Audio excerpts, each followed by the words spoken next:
महोदय, आज हमारे तरीकों से और कार्य संचालन द्वारा परिवर्तन की दिशा में समाज के बढ़ने के उक्त क्रम पर संगठित रूप से प्रहार किए जा रहे हैं। कभी कभी मुझे लगता है कि सही उद्देश्यों का भी इस्तेमाल गलत तरह से किया जाता है, जिससे बेहतर उद्देश्यों पर प्रहार किया जाए, और इस पर आपको अपने विचार विमर्श के दौरान ध्यान देना चाहिए। काम की बेहतर व्यवस्था का बड़ा महत्व है। इसके लिए अधिक उपयुक्त वेतन आवश्यक होता है। साथ ही काम का स्थान, कमरे आदि भी साफ सुथरे होने चाहिए। लेकिन जो लोग साथ साथ काम करते हैं, श्रमिक, प्रबंधक तथा किसी परियोजना में या कारखाने में काम करने वाले अन्य लोग, उनमें अच्छे संबंध होना आवश्यक है तथा यह शायद अन्य सभी बातों से ज़्यादा महत्वपूर्ण है। मुझे आशा है कि यह बैठक, ऐसी विचार गोष्ठियाँ और सम्मेलन इस प्रकार से काम के लिए बेहतर वातावरण को संभव बनाएगी। सरकार को काफ़ी कुछ करना है और वह करेगी भी। हालांकि आज हमारे यहाँ की स्थिति में ऐसा करना हमेशा ही सरल नहीं होता। यह कहना सरल है कि हम ऐसा करेंगे। नीति संबंधी निर्णय भी सरलता से लिया जा सकता है, लेकिन किसी भी निर्णय को समुचित ढंग से लागू कर पाना बहुत कठिन होता है। मैं यह बहाने की खोज के लिए नहीं कह रही हूँ, क्योंकि कठिनाइयाँ हो तो उन पर विजय पानी ही होती है और हम ऐसा करने के लिए कृत संकल्प हैं।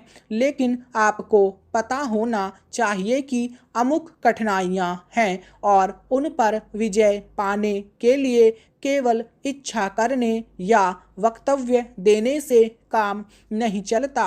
इसके लिए स्थिति को समझना और दृढ़ निश्चय के साथ आगे बढ़ना होता है। चाहे रुकावटें कितनी ही बड़ी क्यों न हो, कठिनाइयाँ कैसी भी क्यों न हो, सरकार का यही संकल्प है। सार्वजनिक क्षेत्र को बहुत महत्वपूर्ण योगदान करना है। उसे यह काम अपनी उपलब्धियों द्वारा ही नहीं, बल्कि श्रमिकों की भागीदारी की भावना को अनुभव करते हुए करना है। मैं जानती हूँ कि आज यह भावना सभी श्रमिकों में नहीं है। मुझे यह भी पता है कि इसके लिए हमेशा उन्हें ही दोषी नहीं ठहराया जा सकता। हमने प्रयास ही नहीं किया है कि उन्हें ऐसा अनुभव प्राप्त होता रहे। मैं जानती हूँ कि प्रायः जो मजदूर किसी बांध के निर्माण में लगे हैं, उन्हें पता ही नहीं होता कि बांध होता क्या है।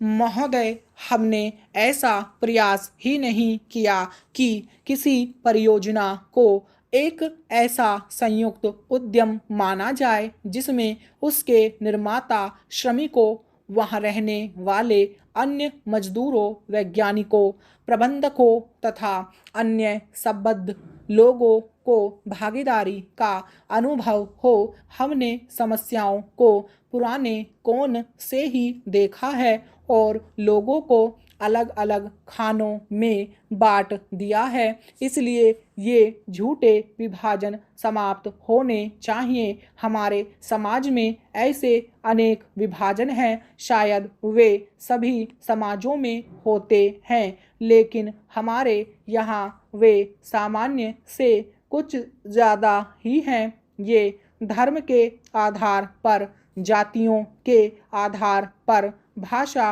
और क्षेत्र के आधार पर पाए जाते हैं। एक व्यक्ति और एक वर्ग को दूसरे से अलग करने वाली अनेक तरह की दीवारें हैं और इन सब विभाजनों से हमारा राष्ट्र कमज़ोर हुआ है। स्वतंत्रता आंदोलन के दौरान इन विभाजनों का इस्तेमाल हमारी एकता को तोड़ने के लिए किया जाता था।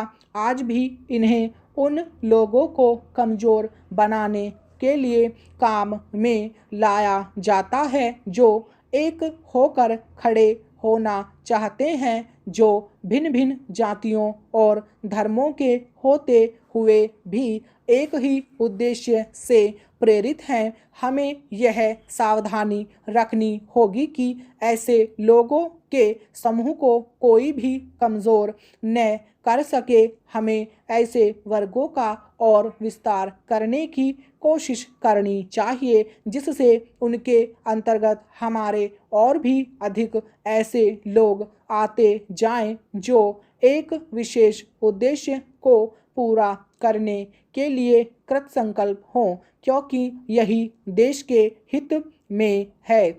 इसी से देश मजबूत बनेगा। देशवासी मजबूत बनेंगे जिनके अंतर्गत कोई एक वर्ग ही नहीं बल्कि सभी वर्गों के लोग हैं।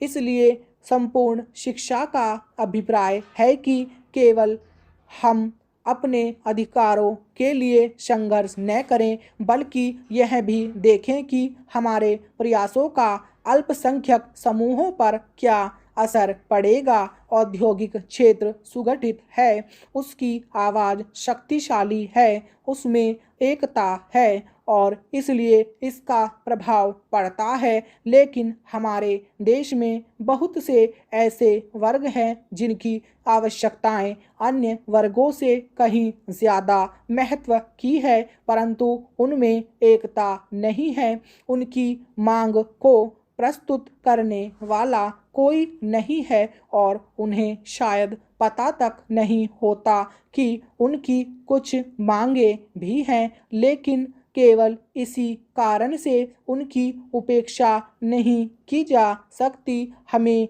यह नहीं कह सकते कि उनकी कोई मांग नहीं है।